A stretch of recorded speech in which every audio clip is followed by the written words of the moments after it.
Did you know any good jokes? Good joke. Well, it was a solar eclipse, wasn't it? It was on Monday. On Monday, if you're in America. Yeah. And so my lad Ethan said to me, Dad, can you explain to me about the solar eclipse? Mm-hmm. I just looked at him and said, no, son. That goes down in dad joke league table somewhere. But I did That watch was it. That was it. That You was a did? joke. That was a joke.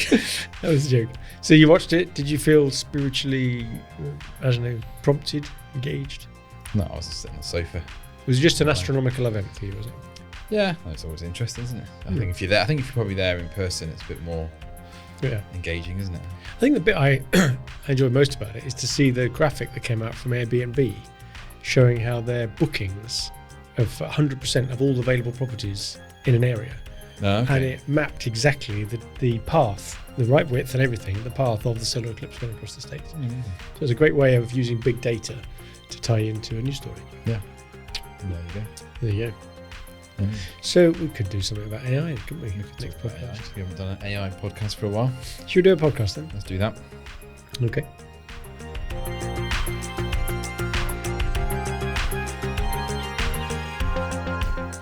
Hello and welcome to another episode of the SME Growth Podcast from Wellmade. Every week we try and come up with some interesting or useful stuff for owners and senior managers of small and medium-sized enterprises. So this week we thought we'd do a bit of an update on artificial intelligence, artificial general intelligence, large language models, all that type of stuff. Now we did one of these about a year ago and we did say we'd come back to it every 3 months, and we've had too many other things to talk about. So we thought we'd pick this up again, and we might do another one in a couple of weeks actually, because there's so much content that we could talk about. We could probably spread it across a couple. So Rich, here we go again. Yeah. And I suppose to add to that, we're in the middle of a few, I guess, AI experiments, projects, things at the moment. Whatever you want to call them, experiences.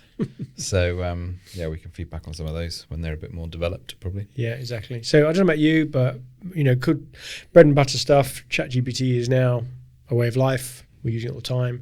I was saying earlier to somebody, I reckon my search now is about 50-50 between Google and ChatGPT. Yeah. And I'm getting quite frustrated actually, having seen what you can do with ChatGPT. When I now go to Google and I search for something, and it does what it's always done very well. It gives me a long list of stuff, increasingly sponsored stuff and promoted, output at the top. But then I go to ChatGPT and say a similar sort of question, maybe phrase it slightly differently, but I get a much richer answer. It consolidates for me what I would have had to do manually if I'd have picked 4 or 5 links from the Google search, opened them up in new tabs, done a bit of browsing, consolidated my answer. It's doing it for me. And if you asked it to quote its sources, it will. It's getting a lot better at that. Yeah. So actually, I'm wondering, I told you last time we talked about AI, is this almost a precursor to the death of blogs?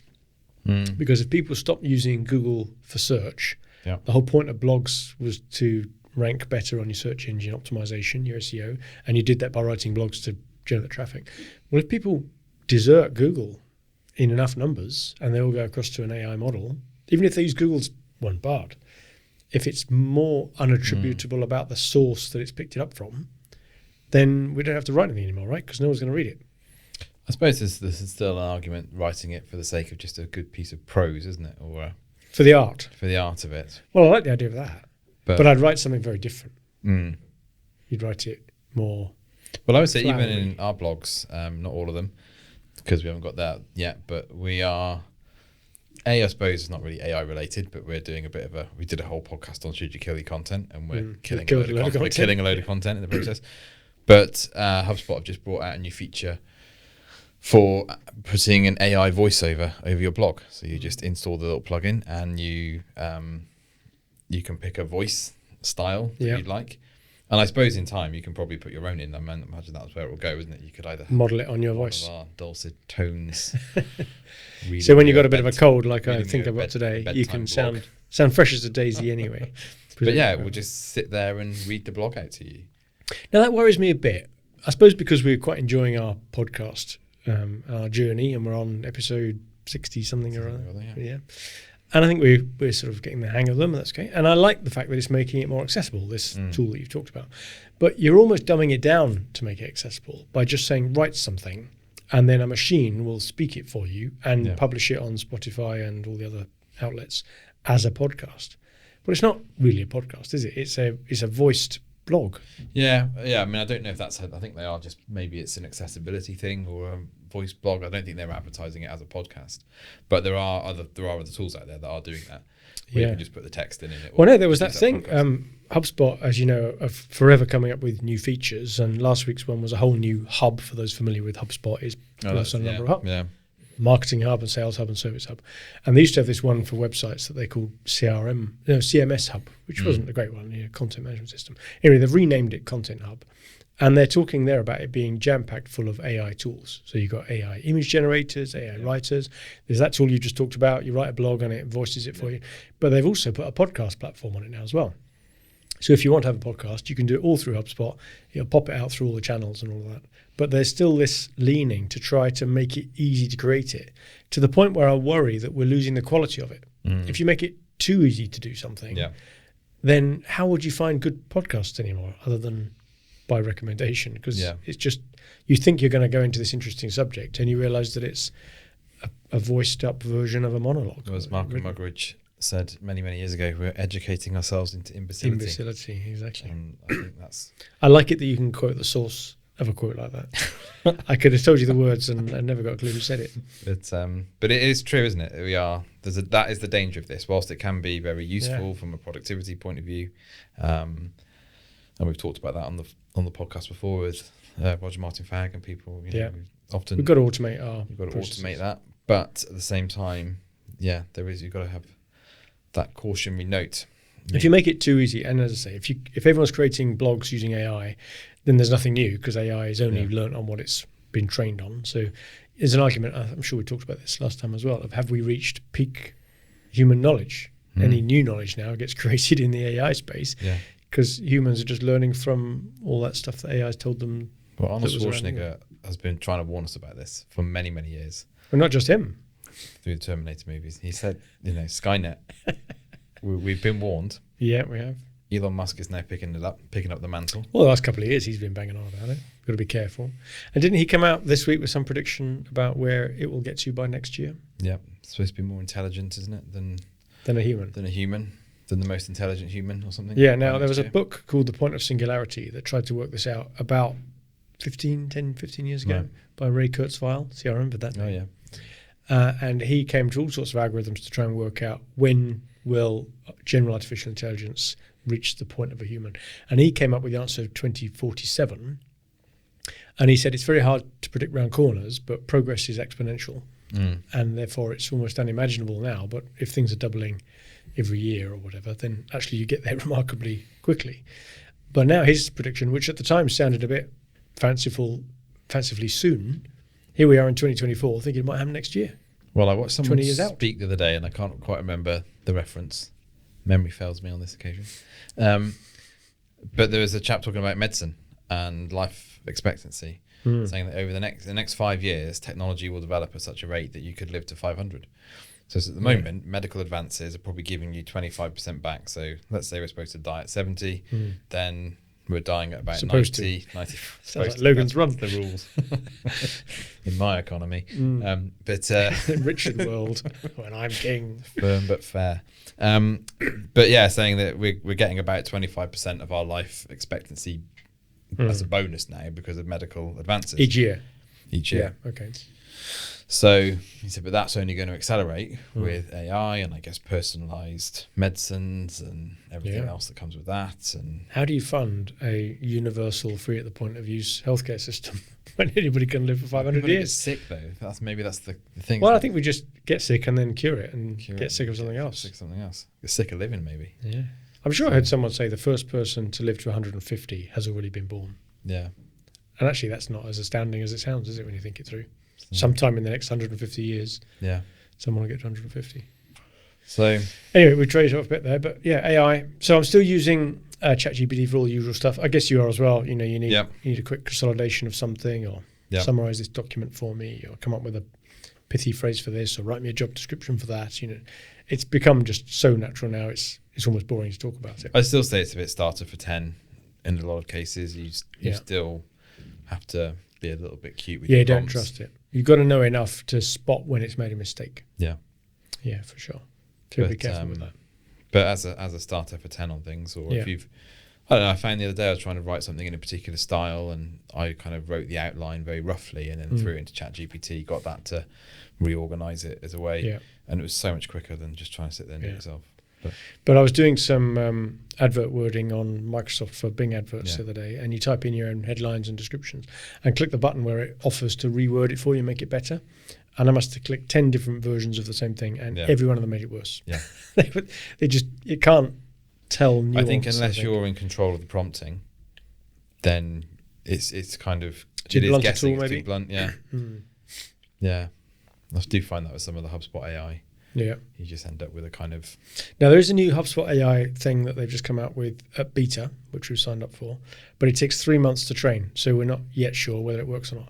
But it's coming up with a prediction for how likely a deal is to be won. Right. Now, you and I will both know about this because we developed our own product to do exactly this 2 years ago, was it? Yep.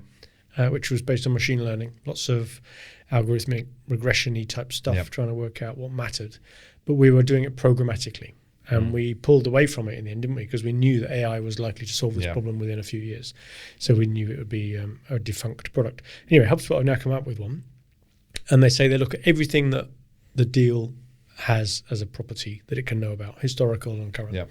So how many times have you changed the close date, what they call the push count? How many times have you changed the value? How many conversations have there been? What size of it? Where is it? Basically anything knowable, it tries to know, and then it's going to predict, or it claims to then predict whether the deal will be won or not. So you can come up with a weighted forecast. I did smile at the health warning on it saying, do not rely on this. It's just an indicator. It's probably a fair thing, but some idiot will sue them for saying, I didn't win that order and you said I would. Well, maybe it's not going to work so well. But we've signed up for the beta, and it's had a month of training, so we'll have to come back in 2 months and see where that's got to. See whether it got to, What have you found recently anyway? Well, I've started to play with the tool around... So I guess if people will be familiar with chatbots on their website, increasingly annoying, you get a lot of spam through them. I'm sure everyone will be able to relate to that. Yep. So it's not there at the moment, but it will be in the not too distant future, putting on a product called awesome.ai. Autumn what? Awesome.ai. Awesome.ai. Which is a sort of AI-enabled chatbot, so you'll be able to come on. It would be like being on a podcast with us, but on the website, because you'll just be able to. So all of our knowledge will be be knowledge, and you can ask us anything. You can ask us anything, and Awesome will answer with our knowledge. Yeah, I love it. So be careful what we say then. We should be really, but we can. Yeah, you can train it on, a bit like training any other AI model, but we could effectively upload transcripts to every podcast, or just things that we want to explain on the website that maybe take a little bit more than 2 seconds to explain, or if anyone's got questions, they can go on. So it'll just be interesting to see how that works compared to. Well, keen to play with that. I'm hoping we have a double win in that we cuts down the spam as well, because whilst you can put your email address in so that we can, if there's a problem, we can get in touch with you. But there's not really a kind of message function, so to speak, in terms of just. It's just an exchange. You're tapping into the robot. Yeah. Well, that got us talking the other week, didn't it, about whether we should develop one of those or use one or buy into one or whatever it may be. And that got us looking to a variety of GPT models called private GPT models. Yeah. Now, this actually got some legs, interestingly, when I started mentioning it to some people. So we started it off on our own just as a test. And for those not listening, not used to this who are listening, the normal ChatGPT is a large language model trained on everything the internet has to offer. All the Wikipedia pages, everybody's blogs, the whole bang shooting. So the problem is if you're trying to train that with your own private data, then you've got to put it into the public domain, and most people won't do that. Or shouldn't do that anyway. Refer to our podcast about policies on AI use. Yep. So there's this new breed of GPTs which allow you to ring fence that data and train it only on yours, called private GPTs. There's actually a product called Private GPT. That's not the only one. There are others as well. Copilot, Microsoft product, do the same thing. And I took all of the information readily available on our LAN, on our network, and uploaded it to them. So I put our employee handbook on it, all of our accounts for the last 15 years, financial accounts and management accounts by month, our insurance policy, and all these documents that I came up with bung it all in there. And then I just started asking it sort of high-level questions rather than fact-finding questions. And I said, describe the history of Wellmeadow Limited. I shared it with you, didn't I? Yeah. And it was remarkable. It gave this narrative, which we could have written ourselves. You know, between 2010 and 2013, they did this and they invested in that, and this area grew and this area didn't. And then there was a phase where this happened and then that happened. And I think it was pretty remarkable. Both blown away by it. Wow, that's an interesting narrative about our journey. So then we started thinking, where else could we take that then? So my dream for this, if this is going to work or not, and there are business owners out there that I want to have a chat to about this to see if they're prepared to give it a go.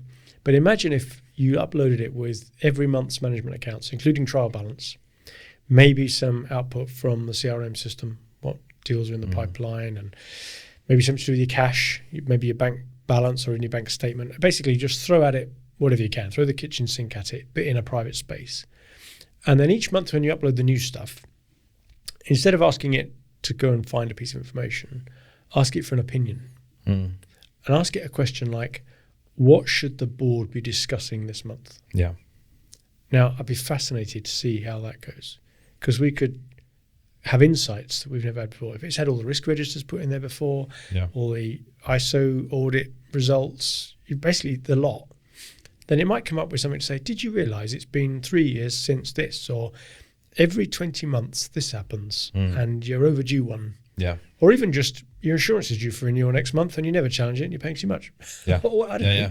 But wouldn't it be interesting if they could, or even they could say, I know you just had a great month of profits, but in 3 months' time you're going to make a loss because I've just seen the order intake or the weighted pipeline, and maybe it just brings to your attention stuff that is knowable. It's not that rocket sciencey. Yeah. But you've got overload of information and you're not looking at the right thing. It just speeds it up, isn't it? And it brings it to your attention. Yeah. So I want to play a bit more of that, and I'm looking for some guinea pig companies out there just prepared to train some models on all their data, and then ask it these esoteric questions. You know, what should I be worried about? Yeah. Or every morning, I've got half an hour free in my diary. What's the most productive use of that half an hour? You know, these are really weird questions, but it'd be interesting, wouldn't it, to see where that comes. I think there's a lot of, we played around with one as well where we uploaded the employee handbook and then just asked questions on that, which is a much more basic kind of, I suppose, application, because you're not like your customer chatbot on a website, right? But it was, and then you could program it to say, okay, if you can't find a response, rather than error out, just refer to HR type of thing. So you've got that kind of, because we've been finding, and again, if people want to, you know, ring in with their own views on this or want to experiment with it, then feel free to get in touch. But we've had a number of people say that the amount of internal time asking questions about either, you know, HR policy or this, or can I bring my dog to the office and all that kind of thing, actually having a kind of quasi manager-esque bot that can answer those questions very easily and give you either, you know, it's in this policy, or go and look here for it, or go and just take out all that distraction. And then that could evolve into things like we were speaking the other day. There's lots of knowledge that we've got about Wellmeadow that other people don't have just because we've been around it for ages. Yeah, we've been there. If I was to say, you know, remember that KPI tree that we did for so-and-so, and you'd be like, okay, go and do that and find that. And so if you could incorporate all of that knowledge into... Well, it goes beyond just the employee handbook, doesn't it? Yeah. It's all of lessons case studies, lessons learned, people leaving the business that have got 40 years of knowledge. Well, even if you ask it questions like, where could I find a good example where we did, you know, X, Y, or Z, you know, a slide deck for an investment, or a way of presenting the accounts graphically like we did before, or these sort of questions. In fact, you were talking to one of our clients, Susie, the other day, that she says, you know, sometimes a quarter to a third of her day is taken up by answering that type of question, just because she knows where everything is and other people don't.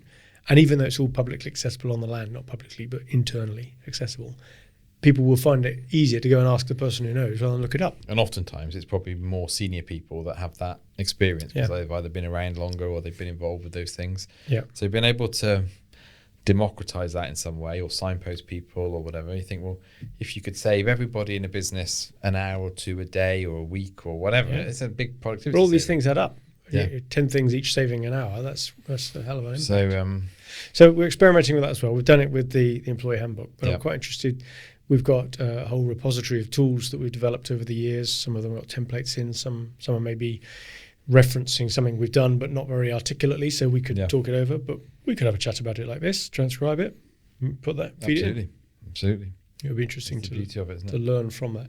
The other thing I like about that is if you ask a question and it doesn't know the answer, and then you tell it the answer, maybe you find out other ways and tell it, then it learns it for next time. Yeah. So it doesn't have to just use the documents uploaded. It's learning all the time from its mistakes. Yeah. The health warning on that is I went into it earlier because I just happened to need our VAT number, and I asked it for our VAT number, and it gave me it. And I looked at it a bit funnily. I thought, I didn't recognise that. It's a little bit wrong with it. So I put it into the government VAT number checker, and it came up as an invalid number. Right. And it's the classic hallucination problem. It very authoritatively told me what it was, told me a number, even though it couldn't find it. But I wonder if that's probably just a training thing, isn't it? So well, you'd think so, although I'd also trained it on our website. So then I went to Google and I said, what is Wellmeadows VAT number? Just like that. And it came up with a result from our privacy policy, interestingly enough, where it had the VAT number in it for whatever reason. Right. And it gave me that answer on Google. So even though the large language model, the private GPT, had been given the wellmeadow.co.uk URL, it could have found that in the privacy policy. It didn't. And yet, so then you go and say, look in the privacy policy on our website and now tell me the VAT number, then it comes up with the answer. Yeah. So it's still not quite at that stage, but that improves with learning. Well, and I think some of that then is about your data structure as well, isn't it? And how you actually put that data. I think there's probably a bit like prompt engineering has become a huge field in and of its own right. Having a data structure that a model can go and interrogate to minimize those kind of hallucinations is probably going to become another area that. And maybe all your prompts need to be prefaced with, unless you know with 99% certainty, you don't serve up the answer, or whenever you serve an answer, give the source, show where you looked it up from, or so it can improve. But I quite like the idea of both of these angles of using that tool. One of which is to give the board almost an oracle, a perfect recollection of anything knowable. You know, can someone tell me when the notice period is for the lease on Factory 3 or something, you know, or what's the average per square foot rental that we're paying, or what are the rates, and you know, whatever, just stuff that's all very knowable. You could just go and look it up if you like, but sometimes the answer to a question isn't worth going to look it up. If you know it there and then it's handy or part of the discussion, but if you've got to spend half an hour waiting for someone to look it up, your conversation's moved on. Like Jarvis in Iron Man. You just like your Marvel references. But yeah, I mean, speaking of Iron Men and robots, Figure AI. I sent you that video the other day of the robot. I was blown away by that. I showed it to several friends. Unbelievable. Talk about viral. The fact that they get to, you know, the robot response. You better describe it to people. Yeah, so there's this company called Figure AI. I think it's had 2 or 3 billion of funding, trying to, maybe there was a first of a kind AI robotics company bringing a general purpose humanoid to life. Which, if that doesn't terrify you, I don't know what does. I know, it sounds pretty impressive. But they have this video, it's all over Instagram, YouTube, of the robot, and the chappie there says, right, can you find me something to eat from what's in front of you? And he picks up the apple, gives him an apple, and then he dumps a load of rubbish on the table, he says, explain why you gave me that apple whilst you tidy up this rubbish. And so he does all that, and then he puts the dishes away and all this stuff. But it's the way that the robot sort of goes, well, I think I did a good job. And you think that little stutter in there, you know, even mimicking. And modelling the voice on the way humans actually speak, not the way they're supposed to speak. So you think, well, where's all this going? And it was quite dry, wasn't it, at the end? He said, well, I think I did okay. Yeah. You know, the dishes are on the rack, I've tidied up the rubbish, and you've got an apple. Yeah. you can't help but smiling a little bit, really. But Lewis showed us, or played us one on his phone the other day, where an AI agent had been, I don't know, ringing up trying to book something or do something or whatever it was, and it was quite convincing. But if you actually listen to the words, you can almost imagine them being written down. It didn't quite come across as natural, and you can sort of tell because the responses are generic enough that they could have been applied to a number of different situations. So it's almost like it's been trained on, in this situation, pick one of these 10 things to say, rather than mimicking what people actually say in these conversations. But that must be just lack of training data. If you listened into enough service calls or the transcripts of them, it'll probably get the, I don't know that. Hang on a minute, I'll have a look. Oh, it says here, or I'll have to go over with my boss. All these things that you'd never predict it would say. You need to get about that realism. But probably most importantly, music. Yes. You've been following this, I must admit, since we first talked about AI. AI music. Yeah. A lot of controversy around this. Yeah. What's it learning off? Again, I think a number of artists signed something recently this week about they don't want their songs used to train. And bit late now. Well, and it's understandable, I suppose, isn't it? There's copyright, there's livelihoods, there's all this. But the latest big one is the one called Suno, or Suno, or however I don't know how it's pronounced. But you basically type in your prompt and it makes a song for you of whatever genre you want. So I'm guessing you've given this a go. I have given it a go. Right. Yeah. I think then the way to do this is if we sign off the podcast now, we can play that song. We could play. So just give us, don't play it now, just give us a bit of a build up. Introduce the song, style, content. What did you ask it to do? So the song is called Rise to the Top. Rise to the Top. I didn't actually. Oh, you didn't come up with the title? I didn't come up with the title. Right. It's a hip hop song. I say it's not really my style of hip hop, to be fair, but it's what you have a style of hip hop. A bit more. It's a bit more street. Bit niche. Anyway, but it's about a song about trying to grow your business, and you're struggling with growth pains, so you're calling Well Meadow. This is our theme song. So it could be a theme song, but yeah. So I wish I'd known about that because I've entered a brewery competition this month, as I think I've told you before. Some listeners will know I'm an amateur brewer. And as part of the brewery competition, you had to send in your walk-on song.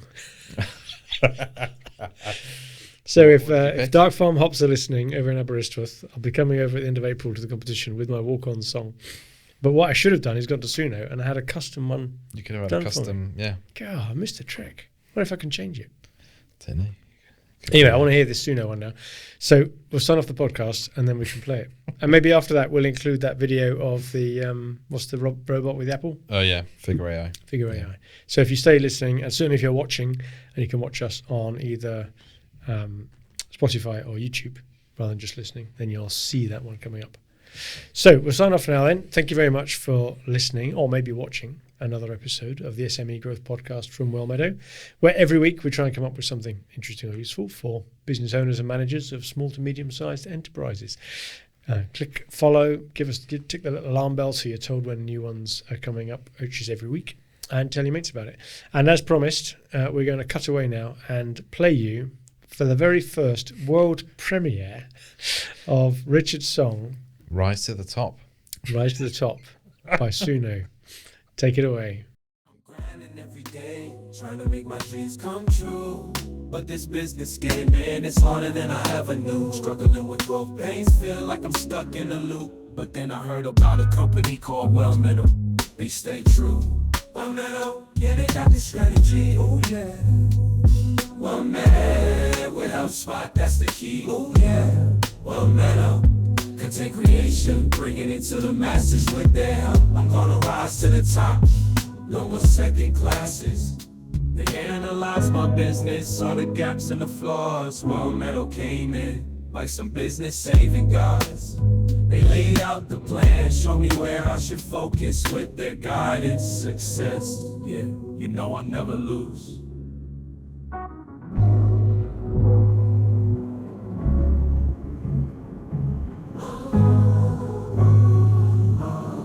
You know I'll never lose.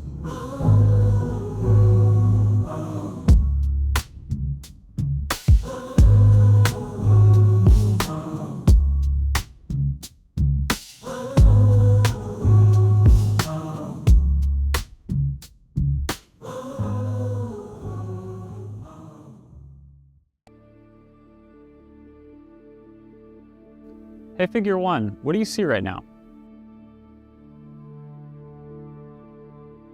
I see a red apple on a plate in the center of the table, a drying rack with cups and a plate, and you standing nearby with your hand on the table. Great, can I have something to eat? Sure thing.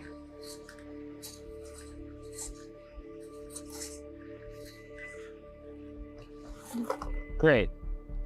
Can you explain why you did what you just did while you pick up this trash? on it. So I gave you the apple because it's the only edible item I could provide you with from the table.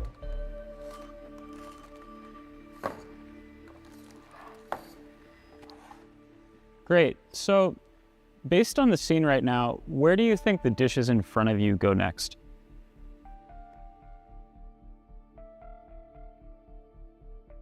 The dishes on the table, like that plate and cup, are likely to go into the drying rack next.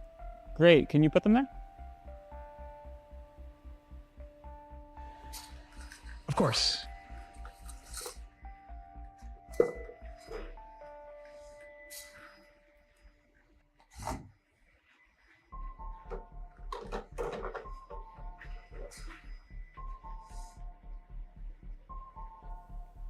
All right. So, how do you think you did? I think I did pretty well. The apple found its new owner, the trash is gone, and the tableware is right where it belongs. I agree. Thanks, Figure One. You're welcome. If there's anything else you need help with, just let me know.